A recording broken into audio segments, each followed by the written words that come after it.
इस्तीफे के बाद बिहार की राजनीति में अचानक हलचल तेज हो गई। मुख्यमंत्री पद छोड़ने के बाद नीतीश कुमार का राबड़ी आवास पहुंचना कहीं बड़े राजनीतिक संकेत दे रहा है।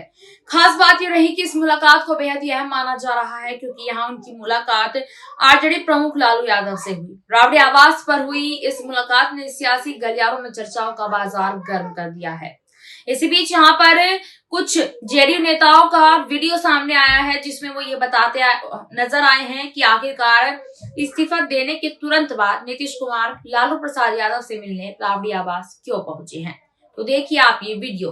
अनिवार्यता थी कि आज तक उनको विधान परिषद की सदस्यता छोड़नी, तो उस क्रम में उन्होंने आज अपना त्याग पत्र यहाँ पर भेजा और हम लोग सभापति से मिलने आए थे। उन्होंने सूचना दी है कि उन्होंने मुख्यमंत्री जी के परिषद की सदस्यता से जो उन्होंने त्याग पत्र दिया था उसको स्वीकार कर लिया। ये सूचना उन्होंने दी। सर, विधान परिषद में लंबे वक्त तक साथ रहे हैं, जिस तरीके से वक्त गुजरा है उनके साथ सर, और फलों को कितना भावुक करने वाला पल कितना मिस करेंगे सर यहाँ? देखिए, मिस करने की जहाँ तक बात है, ये तो समझिए कि बिहार के राजनीति या यहाँ की सरकार के उनका जाना एक तरह से अपूरणीय क्षति, लेकिन चूंकि स्वयं का उनका फैसला था। बिहार में मेरी बात तो छोड़ दीजिए, हम लोग तो दिन रात के उनके सहयोगी रहे। शायद ही बिहार का कोई आदमी है जो चाहता होगा कि वो बिहार से चले। और इस दरमियान में जब से उन्होंने राज्यसभा जाने का निर्णय लिया है, तब से लेके अभी तक जो हम लोगों का अनुभव है कि जिन लोगों ने उनके यहाँ रहते या मुख्यमंत्री के रूप में काम करते हुए, जो अभी भी मुख्यमंत्री, जो राजनीतिक रूप से इनका साथ नहीं देते थे, चुनाव में भी इनके साथ नहीं रहते थे, उन लोगों के दिल में भी पीड़ा है जो इनको रहना चाहिए। तो जो हम लोग साथ हैं वो तो आप समझ सकते हैं हम लोगों की वेदना क्या हो सकती है। तो इसलिए, लेकिन उनका फैसला है, उन्होंने ही कहा है, उन्होंने फैसला लिया है कि नहीं, हम अब वहां उस सदन में जाना चाहते हैं, तो हम लोगों ने इसको उसी रूप में स्वीकार किया। आप भी काफी भावुक है सर, दिख रहा है, आप भी थोड़ा भावुक लग रहा है। अरे भावुक तो क्या, ये पूछने की बात है, भावुक क्या। समय तक उन्होंने बिहार के लिए काम किया है और हम लोग तो लगभग 2014 में आए थे काउंसिल में, तब से उनको देख रहे हैं। नहीं रहेंगे, जब हाउस चलेगा तो आखिरेगा भी।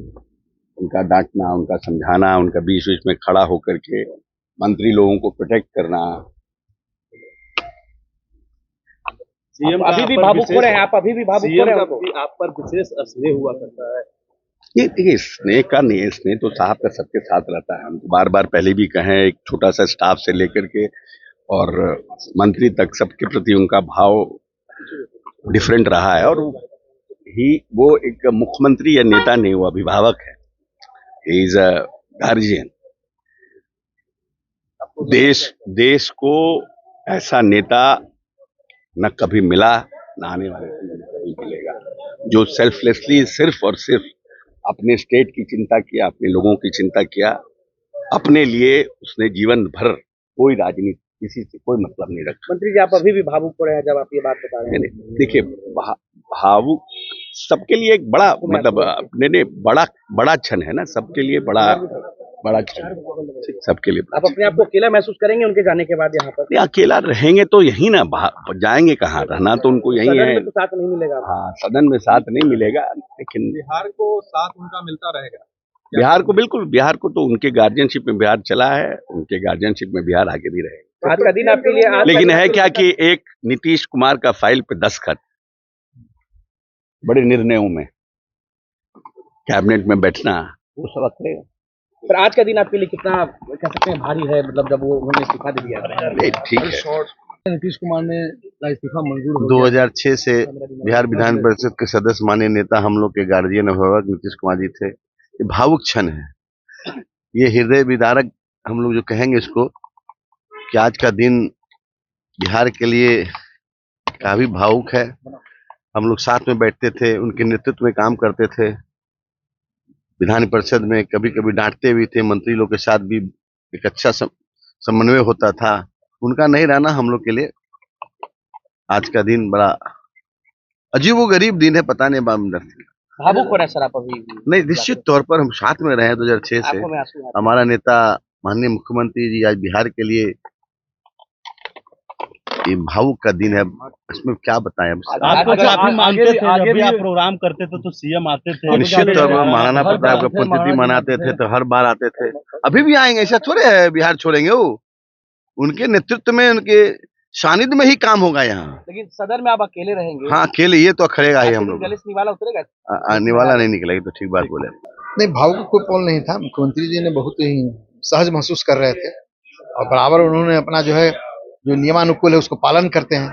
आज उनका 14वां दिन पूर्ण रहा था, तो नियमानुकूल करना था। तो उन्होंने साल हुए आप लोग के साथ रहे, अब हाउस में नहीं रहेंगे, कैसा आप लोग काफी लगभग 20 वर्ष से तो हाउस में हम लोग साथ में एमएलसी रहे, उसके पहले एमपी रहे, तो हम लोग को आज से थोड़ी संबंध है, 40 वर्ष ऊपर से ज्यादा संबंध है। सूत्रों के मुताबिक दोनों नेताओं के बीच लंबी बातचीत हुई है, जिसमें बिहार के मौजूदा राजनीतिक हालात, आगे की रणनीति पर चर्चा की गई। हालांकि आधिकारिक तौर पर इस मुलाकात को शिष्टाचार भेंट बताया जा रहा है, लेकिन इसके राजनीतिक मायने कहीं ज्यादा गहरे माने जा रहे हैं। सबसे बड़ा सवाल यहाँ पर ये उठ रहा है, क्या एक बार फिर बिहार का सियासी समीकरण बदलने वाला है? नीतीश कुमार लालू यादव की नजदीकियां पहले भी कई बार राज्य की राजनीति में बड़े बदलाव का कारण बनी। ऐसे में इस्तीफे के तुरंत बाद ये मुलाकात आने वाले समय में किसी बड़े राजनीतिक उलटफेर का संकेत मानी जा रही है। नीतीश लालू मुलाकात के बाद विपक्षी दलों में भी हलचल बढ़ गई, जहां एक और कुछ नेता इसे नए गठबंधन की शुरुआत मान रहे, वहीं कुछ इसे केवल राजनीतिक रणनीति का हिस्सा बता रहे हैं। लेकिन यहाँ पर मुलाकात ने बिहार की राजनीति को फिर से गरमा दिया है। फिलहाल जनता और राजनीतिक विश्लेषकों की नजरें आगे होने वाले घटनाक्रम पर टिकी हुई है। अब देखना यह है कि मुलाकात सिर्फ एक औपचारिक थी या फिर बिहार की राजनीति में किसी बड़े बदलाव की भूमिका तैयार हो रही है। इसी बीच आपको बता दें कि जब नीतीश कुमार ने यहाँ पर बिहार के राजनीति से यहाँ पर जो है वो इस्तीफा दिया, उसके बाद तुरंत यहाँ अफरा तफरी मच गई है कि आखिरकार बिहार के सीएम की कमान जो है वो किसके हाथों में आने वाली है। क्या वो निशांत कुमार होंगे या फिर सम्राट चौधरी होंगे या कोई और नया चेहरा होगा हर बार की तरह। एक सबसे बड़ा सवाल ये भी उठ रहा है कि जो सीएम होगा वो बीजेपी की तरफ से होगा या फिर जेडीयू के तरफ से होगा। यहाँ पर यह सवाल भी सबसे ज्यादा दिलचस्प बना हुआ है। अब देखना यह होगा कि आखिरकार बिहार के सीएम पद की कमान किसके हाथों में आती है। क्या वो निशांत कुमार ही होंगे या सम्राट चौधरी? कमेंट सेक्शन में अपनी राय साझा जरूर करें। धन्यवाद।